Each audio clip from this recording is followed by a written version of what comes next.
Apa cara terbaik untuk memenangkan perang? Apakah dengan menghancurkan musuh, menguasai wilayah mereka, atau memusnahkan pasukan mereka habis-habisan? Sun Tzu berpikir berbeda.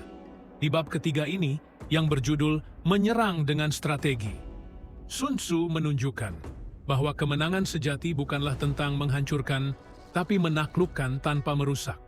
Ia berkata, yang terbaik adalah menaklukkan negara musuh secara utuh, bukan menghancurkannya. Artinya, jika kamu bisa membuat musuh menyerah tanpa harus bertempur, itu jauh lebih mulia dan jauh lebih cerdas. Kenapa? Karena kamu tidak perlu mengorbankan pasukan, tidak perlu menghabiskan sumber daya, dan kamu bisa menjaga hasil rampasan tetap utuh, rakyat, kota, dan hasil bumi. Itulah strategi tertinggi, menang tanpa perang. Sun Tzu lalu menyusun urutan prioritas dalam menyerang. Yang paling ideal adalah menghancurkan rencana musuh. Jika itu gagal, kalahkan aliansinya. Jika itu gagal, serang tentaranya. Dan kalau semua itu gagal juga, barulah kamu mengepung kotanya. Namun, Sun Tzu memperingatkan, mengepung kota adalah pilihan terakhir. Itu adalah bentuk strategi yang paling rendah. Kenapa begitu? Karena pengepungan membutuhkan waktu lama, biaya besar, dan bisa menguras moral pasukan. Kota bisa hancur, rakyat menderita, dan hasil perang pun menjadi tidak sebanding. Dalam bab ini, Sun Tzu juga menekankan pentingnya kecerdasan dan perhitungan. Ia berkata, seorang jenderal yang hebat adalah dia yang bisa menaklukkan musuh dengan merusak rencananya lebih dulu. Bukan hanya kekuatan fisik yang diadu, tapi juga pikiran dan kelicikan. Kemudian, Sun Tzu berbicara tentang struktur kekuasaan dalam militer.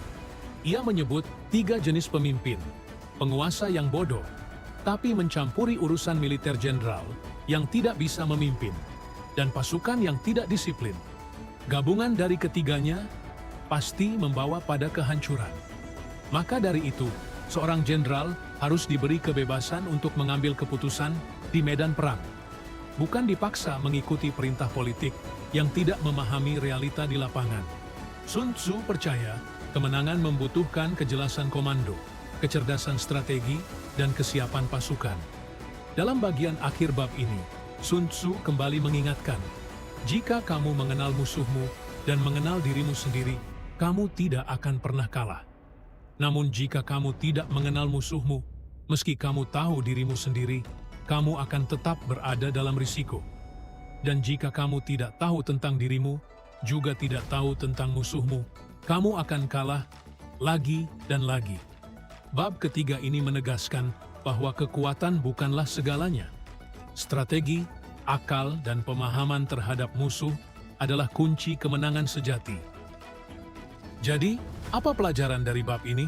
Menang bukan berarti menghancurkan, tapi mengalahkan dengan cara yang paling cerdas, paling efisien, dan paling manusiawi. Karena dalam peperangan, yang paling hebat bukanlah yang paling brutal, tapi yang paling tahu kapan harus bertempur dan kapan harus menahan diri. Sampai di sini bab ketiga dari The Art of War.